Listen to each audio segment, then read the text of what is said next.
Buenas tardes a todos, a todas. Gracias por venir a esta actividad en la Casa Museo María Elena Walsh. Mi nombre es María Victoria Babiazuk, soy la directora de este espacio y me acompaña Miriam García del espacio LEDA. Hoy estamos convocadas para charlar en este mes, conmemorando la tradición.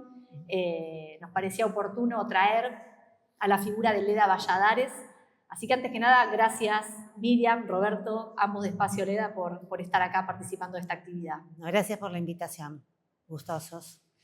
Bueno, yo pensaba hacer una cronología. En principio hacemos una cronología de nuestro contacto y que tuvo que ver con indagar un poco sobre la vida de María Elena Walsh, y eso hizo que nos contactáramos, que empezáramos a intercambiar conocimientos sobre María Elena Walsh y sobre Leda Valladares, una mujer, cantante argentina, conocida claramente, pero que nos da la impresión desde la Casa Museo que está poco hablado o es poco conocido ese vínculo que ellas tuvieron y que fue más allá de ese dúo Leda y María tan exitoso que supieron conformar en la década del 50 y que se expresa ese vínculo en lo que después fue la obra de María Elena y que la hace tan popular y tan importante hasta el día de hoy. Por eso es que la figura de Leda siempre estuvo rondando esta casa museo en su afán de profundizar la investigación sobre la vida de María Elena. Y en esa cronología vos podés ir aportando información porque la riqueza de Miriam es que ella la conoció, a Leda Valladares, que es su discípula, que tiene desde su caja hasta sus instrumentos y mucho material de Leda. Por lo tanto, para nosotros es fundamental y es muy, muy importante que estés acá compartiendo toda esa información. Bueno, ¿cómo se conocen Leda Valladares y María Elena Walsh? En 1952. María Elena ya no vivía en esta casa, vivía en una casa de acá a 2 cuadras. Ya había vuelto de su viaje a Estados Unidos, a Maryland, a la casa de Juan Ramón Jiménez, y estaba en un proceso de definición de qué iba a hacer con su vida, 22 años. En ese momento trabajaba en una escuela en la que daba clases de inglés. ¿Y qué sucedió? ¿Qué hito histórico sucedió en nuestro país en 1952? No les voy a tomar examen, pero la muerte de la líder más importante que tuvo nuestro país, de Evita.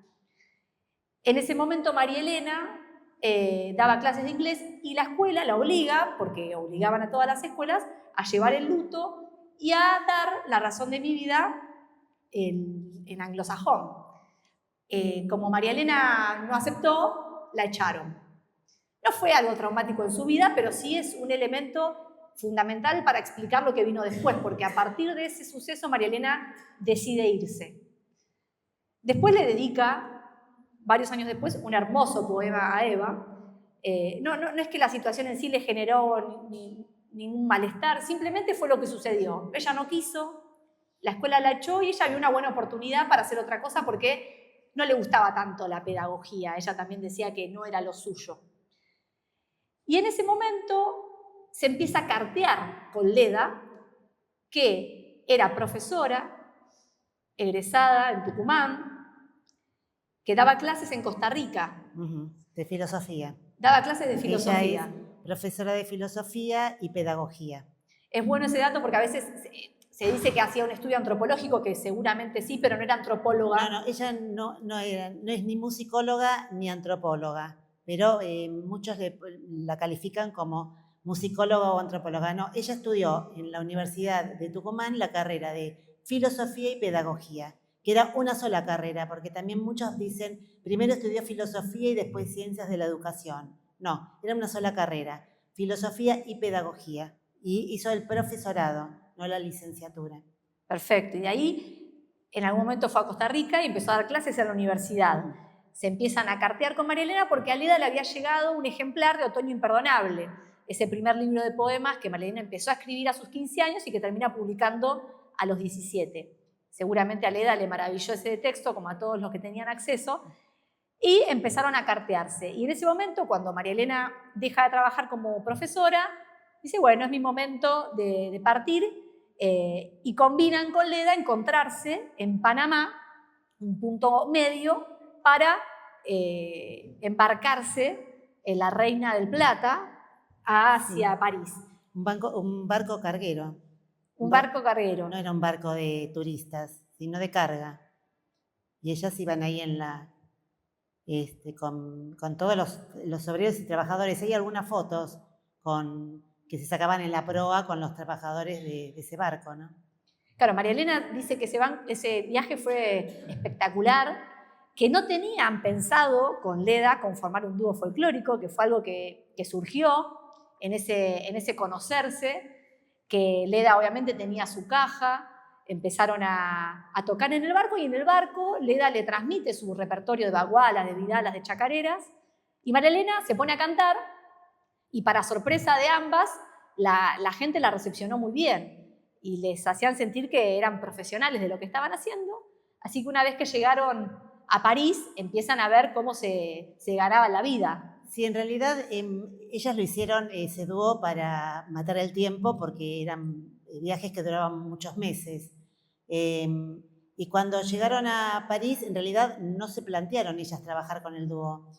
Pasearon, se gastaron todos sus ahorros y en un momento dijeron, bueno, no les quedaba dinero, ¿qué hacemos? Tenemos que salir a trabajar. Bueno, ¿y de qué trabajamos? Y entonces Leda le dice a María Elena, pero bueno, tenemos un dúo, ¿no? Podemos trabajar en los bares de las partes bohemias de París donde había música en vivo. Entonces ese mismo día que se les ocurre ofrecer el dúo en algún bar, van al más cercano a hacer una prueba. Y entonces el dueño del lugar le dice, bueno, muy bien, empiezan esta noche. Y ahí ya se lanzó el dúo. Fue casi fortuito, ¿no? Que también era un momento de auge del café concert en París. Claro, claro, de la Bohemia, donde se juntaban muchos intelectuales, había muchos intelectuales españoles porque estaba el exilio. Claro, el franquismo en España, entonces estaban todos ahí en París y había toda una movida de hispanos, y a su vez, por ejemplo, también tocaron mucho tiempo en un espacio que era de las hermanas de Federico García Lorca, que se llamaba la guitarra. Sí, después también en el Crazy Horse, que es un cabaret muy famoso, y que en ese momento convivían distintas expresiones. Ella decía, había un número de striptease y el resto eran payasos, bueno, ellas haciendo ese dúo un poco exótico, ¿no? Dos mujeres latinas cantando folclore, rubias, de ojos celestes, algo que ella dice después que le jugó un poco en contra porque no tenían el physique du rol de una indígena argentina o de una originaria argentina cantando folclore. Sin embargo, empezaron, les fue muy bien, se cambiaron de hotel, a ese hotel al que María Elena después le dedicó una canción, el Hotel du Gran Balcón, y ahí conocen también a muchísima gente, les atraía mucho la bohemia de París y también esa libertad, que lo que dice María Elena es que tenía más que ver con no estar pendiente de la mirada del otro, algo distinto de lo que pasaba en ese momento en Estados Unidos, donde sí había ciertos mandatos o ciertas estructuras que te seguían limitando. Ella veía en París algo distinto, aunque en un principio no fue tanto de su agrado, después se empezó a sentir cómoda con ese espacio. Y ahí ella menciona algo que también es algo que va a ser parte del vínculo con Leda, y es la diferencia entre el éxito del prestigio y el éxito pensado desde lo comercial. Ya ahí entre ellas se empezaba a poner un poco no sé si en tensión, pero por lo menos en cuestión, bueno, ¿cuánto queremos de prestigio, de que a la gente le guste lo que hacemos y seguir en línea con nuestro deseo de hacer música y de hacerlo a nuestra manera? ¿Y cuánto tenemos que ir por el éxito comercial, ¿no?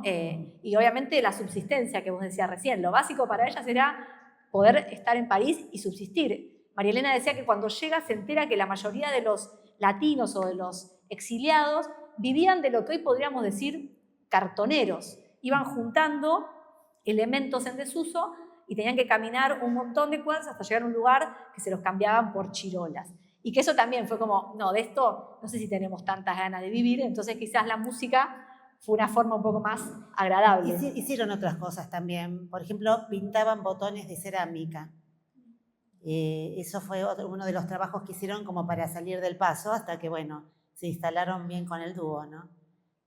Pero Y bueno, eso tenía más de artesanal, porque eran decorar los botones de cerámica con diferentes dibujos, ¿no?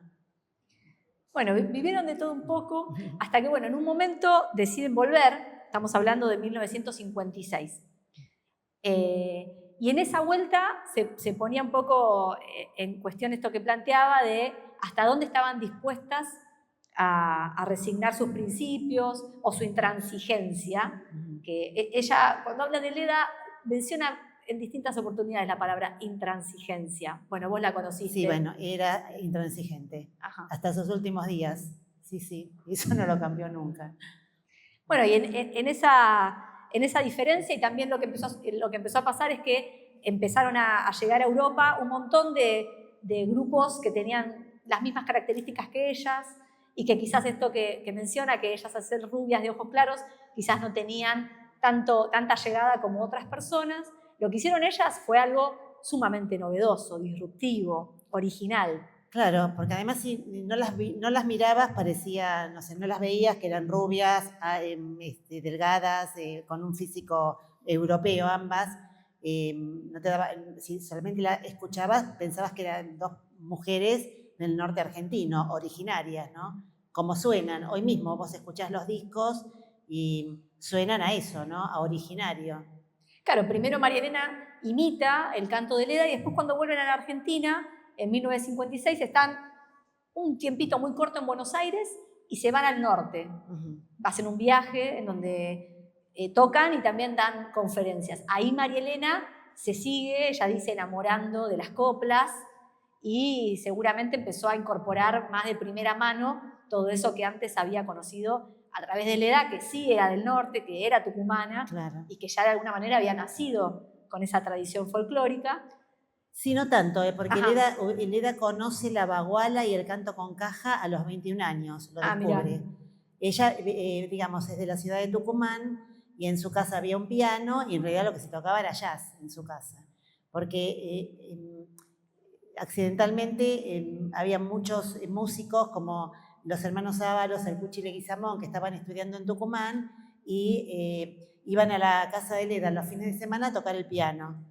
Que tocaban fundamentalmente jazz y algo de folclore de composición, zambas, chacareras, y armaron como una cofradía que se dieron a llamar el grupo Fijos, que eran folclóricos, intuitivos, jazzísticos, originales y surrealistas. Era una sigla, no era un grupo que salían a tocar, porque muchos dicen que, bueno, que era el primer grupo que armó Leda para salir. No, era una cofradía donde se juntaban los fines de semana a tocar el piano, a pasarse temas y compartían el gusto por este tipo de música, ¿no?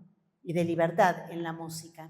Claro, porque uno tendería a pensar que por el hecho de haber nacido en el norte ya tenés un conocimiento pleno de lo musical y no necesariamente, ¿no? No, ella, bueno, su papá era músico de jazz y lo primero que Leda tocó fue el banjo, que se lo enseñó su papá a tocar. Es más, cuando Leda toca el charango, ella es autodidacta, ella no estudió música. Entonces lo que hizo fue traspasar el mismo toque que hacía con el banjo al charango. Y tiene una forma muy particular de tocar el charango, porque tiene todas las características del folk de Estados Unidos, que es el folclore del sur de Estados Unidos, traspasado al charango. Entonces, por eso su forma tan particular también de tocar, ¿no? Y estamos hablando de ese viaje al norte, 1956, 57, y ahí, en su regreso, se topan con una mujer que también fue muy importante en la vida de María Elena, que es María Herminia Avellaneda, para ese entonces directora de TV, y las invita a ambas a hacer un programa de televisión. Un poco me parece promovido por esta originalidad que tenía el dúo, que había sido tan exitoso en Europa. Ese programa dura poco y ellas ya empiezan ahí a trazar el camino para la grabación discográfica, y ahí graban Entre Valles y Volcanes. Y Quebradas. Entre Quebradas, Entre Valles y Quebradas. Entre Valles y Quebradas. No, Volcanes es una de las canciones. No hay ninguna que se llame Volcanes. Es Entre Valles y Quebradas el disco. Hay dos, el volumen 1 y volumen 2. No, me estoy confundiendo. El Valle y el Volcán es la canción de María Elena con Jairo. Ahí está. Claro. se me hizo un mix de valles, volcanes y quebradas. Bueno, y después el otro disco de las canciones de Mari Castaña. Esos son los 2 discos que graban juntas de folclore puro y duro. Sí, el de María Castaña es el folclore español. Canciones ancestrales españolas. Y después de ahí, siguiendo con este recorrido cronológico, le vuelve a proponer María Herminia hacer un programa de televisión que ahí sí empieza esta beta infantil. Que esa beta infantil empieza con las dos juntas. Y ahí surge Doña Disparate y Bambuco, también algo bastante inédito para la época. Era un programa de televisión, pasaron distintos actores y actrices hoy muy conocidos. Y ahí empieza a trazarse ese camino hacia el género infantil, pero que tiene que ver con esto que decías recién, folclore español plasmado en el disco de Mari Castaña, y al mismo tiempo María Elena empezando a entender y a vincular el folclore argentino con el folclore español, con esos versos que ella leía y conocía, y también con el folclore inglés, en la literatura inglesa que ella había conocido a través de su padre argentino, pero descendiente de ingleses. Entonces ella ahí se da cuenta que en el folclore hay algo también de la infancia de los pueblos. Y junto con Leda empiezan a hacer Doña Disparate y Bambuco, donde hay algo infantil, y después empiezan a grabar una serie de canciones en donde el folclore está muy presente, como La Vaca Estudiosa. Una canción en donde está plasmado claramente este vínculo, esta relación entre el norte argentino, entre la quebrada de Humahuaca y entre lo infantil, ¿no? En donde Leda también fue una pieza central, porque los arreglos de esas canciones, o El Reino del Revés, fueron de Leda. Incluso creo que la segunda voz en algún momento también. Sí, claro. Sí, porque canta. Es más, cuando lo hicieron en la Casa Cuberta, en el Teatro San Martín, lo estrenaron ahí y estrenaron esa sala con ese espectáculo, la sala Casa Cuberta. Y ellas tocaban la música en vivo, o sea, había escenas con actores y ellas en el escenario estaban musicalizando la obra en vivo. Y después la otra obra que fue muy conocida y popular de María Elena, que sale también, si no me equivoco, en el San Martín, Canciones para Mirar, en 1962. Sí. El primer disco de Canciones para Mirar, que tiene la mayoría de las canciones más populares de María Elena, es hecho junto con Leda Valladares. Sí. Aunque después pasaron cosas, se termina el vínculo, se termina el dúo y se termina el amor, porque ellas también tenían un vínculo amoroso. Y después ese disco, María Elena lo vuelve a grabar sola. Y ahí, bueno, Leda quedó en esa parte de la historia, pero yo soy de creer que, bueno, que ese legado está presente en María Elena, independientemente de las cuestiones personales que ocurrieron. Esos grandes temas, esas canciones infantiles que nos acompañan y que siguen acompañando a las nuevas generaciones, son fruto de ese vínculo, de ese amor, de esa conjunción artística, pero de alguna manera es fruto del trabajo de las dos. Sí, de hecho, Leda sigue haciendo música para teatro infantil y se vincula con Laura Saniés, que hacía la parte de la dramaturgia, y Leda hacía la música. Hicieron La Polvorienta, que es una versión criolla de La Cenicienta, y Pipiringallo. Así que también Leda, por su parte, siguió también haciendo música de teatro infantil, ¿no? Por un tiempito, porque después ya se dedicó a la recopilación. ¿Y qué nos podrías decir vos de esa ruptura?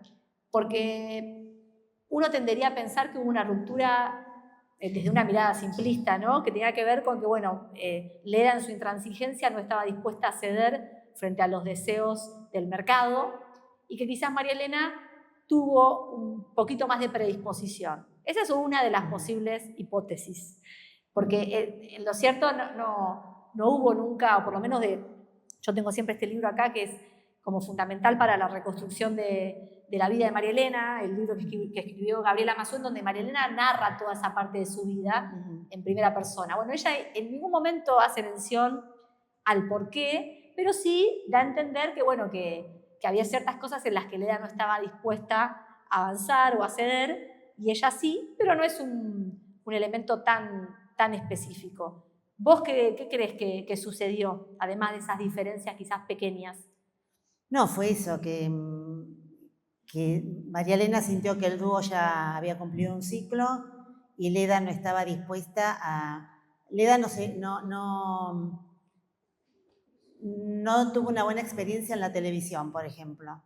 Siempre decía que la televisión te comía espontaneidad, que te estresaba, que eran tiempos vertiginosos, y no estaba dispuesta a ir a un canal de televisión a hacer un programa. Y tal vez María Elena sí. Y bueno, y a María Elena se le abren un montón de posibilidades sola, ¿no? Con el dúo. Entonces, bueno, creo que en su momento de crecimiento uno dice, bueno, ahora esto ya terminó, acá se terminó el dúo, yo sigo por otro lado. Y bueno, y Leda optó por seguir dedicándose de lleno a la recopilación, porque ahí es donde hace, a partir de ahí, su trabajo más importante de recopilación, que hace el mapa musical argentino, que va sola a recopilar por el norte, no solamente el norte, también la zona de Cuyo, provincia de Buenos Aires, y saca 8 discos de cantores de campo. Y ese es el trabajo de recopilación más importante que todavía hoy da digamos, para estudiar y de consulta a muchos investigadores del folclore argentino, ¿no?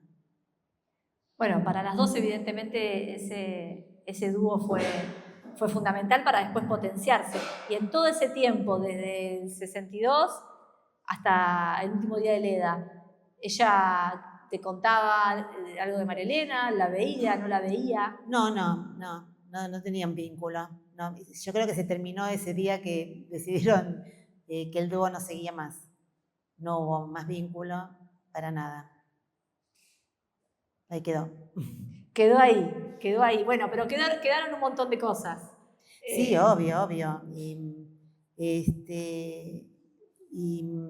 Bueno, igual Leda ya venía enfocada en la recopilación, porque antes de irse a Costa Rica ya había hecho todo un trabajo de recopilación, que fueron sus primeros trabajos de campo. Y por otro lado, acuérdate que estaba vinculada con estos hermanos santiagueños que también eran recopiladores, los Gómez Carrillo, entonces se me cayó la caja. Así que ahí ella ya había hecho sus primeros trabajos de recopilación y interrumpe cuando se va a Costa Rica a dar clases y después, bueno, aparece el tema del vínculo con María Elena y el dúo.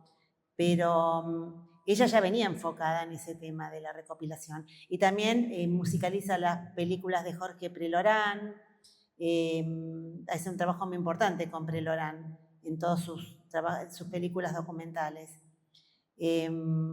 También se vincula con Anastasio Quiroga, ella le produce su primer discos de un pastor de cabras, arman un espectáculo con Ana Cruza, el grupo Ana Cruza, dirigido por José Luis Castiñeira de Dios, y ella con Anastasio Quiroga, se llamaba Entre Ranchos y Rascacielos, donde Leda y Anastasio hacían la parte de folclore de rancho y el grupo Ana Cruz hacía la parte de folclore de ciudad, ¿no? Por eso se llamaba Entre Ranchos y Rascacielos. Y así que bueno, y se dedica también a difundir el canto con caja, hacer todo un trabajo de investigación, que es lo que vamos a ver ahora en un ratito en este documental, porque ella después se va a Tucumán a hacer un trabajo de difusión con las maestras tucumanas, auspiciada por la Universidad de Tucumán. Y ahí hace el primer anfiteatro cadillal, que después aparece de Ushuaia a La Quiaca, pero en realidad Leda la había hecho sola 4 años antes, y cuando sale de viaje con León Gieco y Santa Olalla, ella le iba presentando a los músicos. Vuelven a recrear ese anfiteatro que aparece en Ushuaia La Quiaca, pero es con la misma gente que Leda había trabajado 4 años antes. O sea que eso fue un producto que uno lo ve ahí, parece que es una producción de León Gieco, pero no, fue una producción de Leda solita. Porque lo que ella tenía eran ideas que las llevaba a cabo. O sea, no se planteaban si eran posibles o no eran posibles. Ella tenía una idea y la desarrollaba y le salía. Porque realmente juntar tantos chicos y maestros en un anfiteatro no era fácil. Y cantando además estos repertorios, ¿no? Bueno, y ahora vamos a ver, ¿qué vamos a ver en el video? ¿Es un video? Es un video que ella hizo justamente cuando hizo este trabajo con las maestras y alumnos tucumanos. Se llama Cantos Ancestrales, donde además ella busca con este video arengar a los maestros a que apliquen este tipo de repertorios en el aula, en sus clases, ¿no? Bueno, vemos el video y después compartimos algo de música, porque vos también aprendiste de Leda el canto con caja. Exactamente. Así que aprendí de Leda el canto con caja y también lo enseño, ¿no? Así que también lo difundo. Y hay un espacio, también me parece importante comentarlo, Espacio Leda. Claro. ¿Cuál es el objeto Leda, el objetivo? El objetivo es difundir la obra de Leda en talleres, difundiendo su repertorio, su trabajo. Ella también tiene, bueno, muchos libros de poemas escritos porque también era poeta. O sea, antes de conocerse con María Elena, Leda tenía por lo menos 4 o 5 libros escritos de poemas. Así que, y también era ilustradora, tiene un libro que se llama Mutapetes, donde ella dibujaba, mientras hablaba por teléfono, dibujaba algo y después quedaba como un personaje y le escribía una historia. Entonces está el dibujo y la historia de ese personaje, ¿no? Bueno, bastante parecido a María Elena en esa versatilidad. Claro. Y bueno, volviendo a lo último, el fin del dúo, me parece que vos diste la respuesta correcta. Para María Elena y probablemente para Leda también, quizás fue un acuerdo tácito entre ambas, había ciertos procesos que culminaban y había que pasar a otra etapa y que no tenía que ver con prolongar algo que quizás ya no tenía ningún sentido de hacer. En ese sentido, cada cosa que María Elena fue haciendo a lo largo de su vida, la poesía, la escritura infantil, las canciones, fueron distintas etapas a las que fue llegando sin proponérselo, pero que tenía que ver con, bueno, seguir un afán o un deseo y no seguir los deseos o las añoranzas del mercado, claro, en relación a lo que se debía escribir o lo que se debía hacer. Hay muchos puntos en común entre ambas, por eso pudieron tener un dúo que duró 10 años, que no es poco. Sí, sí. Así que, de verdad, nuevamente, muchas gracias, Miriam, por haber compartido este momento con nosotros y por habernos traído también este video. Les pido un aplauso para Miriam. Muchas gracias. Es un video que tiene muy poca difusión, es un material inédito, lo pasamos muy pocas veces en determinados lugares, así que bueno, hoy lo trajimos para compartirlo acá en la casa de María Elena. Bueno, lo vemos y después seguimos con la parte musical. Yo soy torito cumbreño, albacayaní, y recién caigo pa'l llano, donde te has ido que recién vení. Bien, en las astas traigo invierno, albacayaní, en el válido el verano, donde te has ido que recién vení. La vaca viene balando al Bacayaní, por medio de aquellas peñas donde te has ido que recién venís.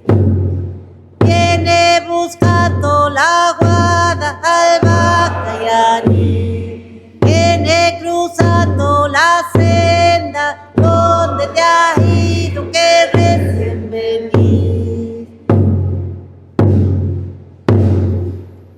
Cabrita voltea el pelo al Bacayaní, la oveja voltea la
ya me alejo, ¿dónde te has ido que recién venís?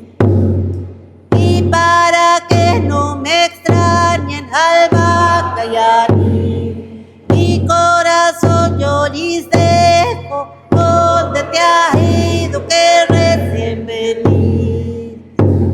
Ahí,